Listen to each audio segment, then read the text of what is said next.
Today, I'm really excited to show you WINWING's brand new device called the Panel of Autopilot 3, or PAP3, which is basically an MCP for a Boeing 737. As the name suggests, it's the autopilot panel of the airplane, so you can select all the flight modes on this, and then your flight directors will guide you to achieve that desired flight path, or you can engage the autopilot, and the autopilot will do it for you. Today, we're going to be having a look at the device, and I'm just going to show you how it works, my experience with it, and what you can expect from it. And while they did give me the product for free, I'm going to do my best to give you an honest review on my experience using the product. We're currently sitting in Malta, almost ready for departure, and we're going to do a quick circuit around the island and come back into land while I show you the product.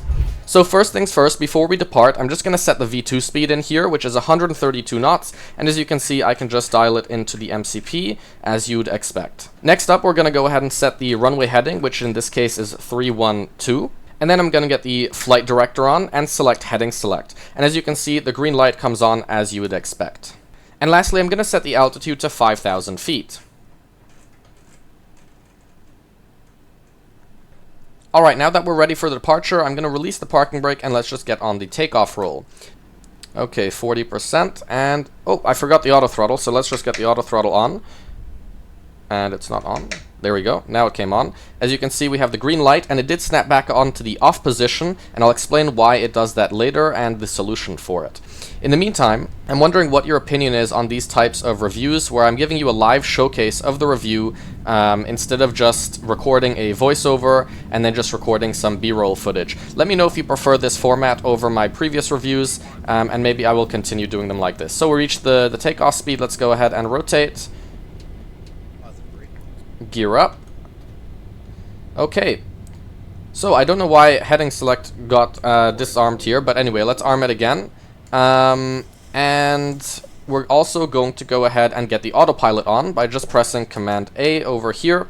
Now the autopilot is flying the airplane for me, so I don't really have to do anything. As we set the target altitude to 5,000 feet, I'm going to choose the vertical speed mode here, so we can climb up to that target altitude, and I'm going to select a more shallow climb of just 1,000 feet per minute instead, although we're already almost at 5,000 feet, as you can see over here. Also, as you'd expect on the real airplane, you can select a bank angle of your choice. I'm going to leave it at 25. I'm also going to bug up the speed a little bit here, because I just realized we're only flying at the V2 speed there, I think. So now we're going up to 200 knots, and I'm going to go ahead and select an arrival. Let's go ahead and see which one is most suitable. So we want ILS for runway 31, and then I don't know why it's not showing me. That's kind of weird. There we go. Now it's working. ILS 31 with the transition. Hold up. Let's see which transition makes most sense. TVOR. So going to select TVOR over here and execute that, and now we should see it on our routing here. There we go. Let's go ahead and turn towards the transition TVOR, as we're way too close to the runway right now already. Should be just down there, yep. And yeah, we're all the way at 5,000 feet, which is actually quite high. Let's see how high we should be at TVOR. Just 3,000 feet or above. So let's already start a shallow descent to 3,000 feet then. So we're going to set the target altitude to 3,000.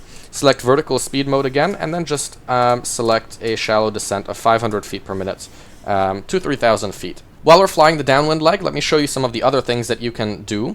You have these small circular buttons for the changeover. I don't think you can do it at this speed, but this will basically switch between IAS, or indicated airspeed, in knots, and your Mach number.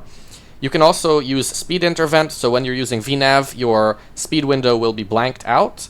However, if you want to override the VNAV speed, you can go ahead and press speed intervent, and it will go ahead and open the window again, and you can select a speed of your choice. And lastly, we have the altitude intervention button, which basically just deletes altitude constraints along your VNAV profile.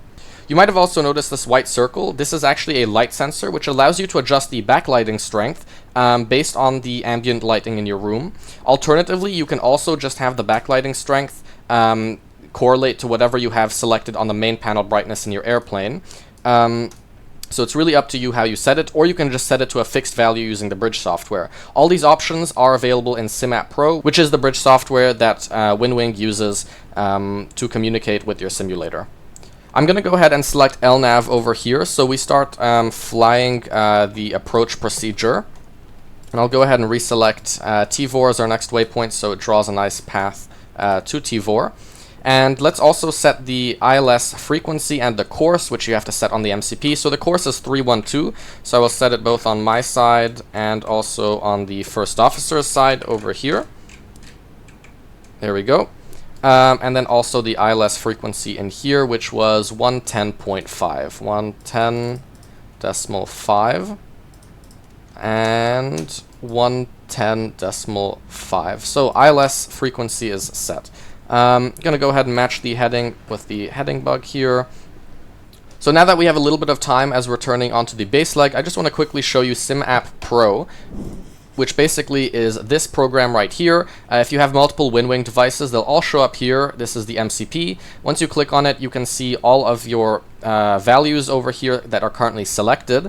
So basically this works as a testing panel. If you want to test that there's no problem with your hardware, you can see all the buttons over here, and it gives you a log over here based on every move that you make. And you can also set the backlighting strength to a fixed value, as I was saying before, or you can bind it to an axis, and then you can select the axis up here, which is the light sensor, or you can have it synchronized with the game. You can also test all the lights here by toggling the lights on or off, and you have some other settings as well, but those are basically the main ones. You might have to install firmware when you get the product for the first time. But that's really straightforward. You just press a button and make sure that it's plugged into your PC without anything else plugged in, and it will update on its own. Nothing really to worry about over there. And other than that, essentially all you have to do is just ensure this program is running in the background, and it will work automatically without any further input. The bridge software is currently compatible with quite a lot of different aircraft. I'll put them all on screen right now. I've only tested it using the Zibo 737, and it's been a good experience for me. The worst thing I've ever had to do was just unplug it and replug it back in sometimes, but at the time when I had to do that, it wasn't even listed as fully compatible yet, so maybe that's completely resolved at this point. So now we're about to turn on onto our final approach course. Just gonna let the airplane do its thing on VNav and also match the heading with the heading bug over here. One thing I've noticed is that it's quite slow to actually turn the heading, because I'm used to doing it with my mouse, so you can just click and hold and it will move the heading knob really quickly. But you have to do some manual work over here to turn all of them, especially when you're setting the target altitude to like 30,000 feet or something. That will take you a couple seconds for sure. Now, as we have a little bit more time before the landing, I just want to tell you about the things that come in the box with it. So you get a USB-C cable, and at the back you'll see two USB ports, one which is for power only, and the other one which is for power and data transfer. For me, it works just on the power and data transfer one, and I think it should work for most of you the same way. However, if your motherboard cannot provide enough power, you should be able to plug in a power cable, and then also a separate cable for data transfer, both USB-C, to get it to work, but you only get one USB-C cable in the box. But as I said, it should be enough for most people. And you also get some mounting brackets, as you can see on the left and right, which angle it upwards slightly. If you don't put it on the mounting brackets, you're unable to really use the disengage button as it comes down a little bit, and I'll show you when I disengage the autopilot.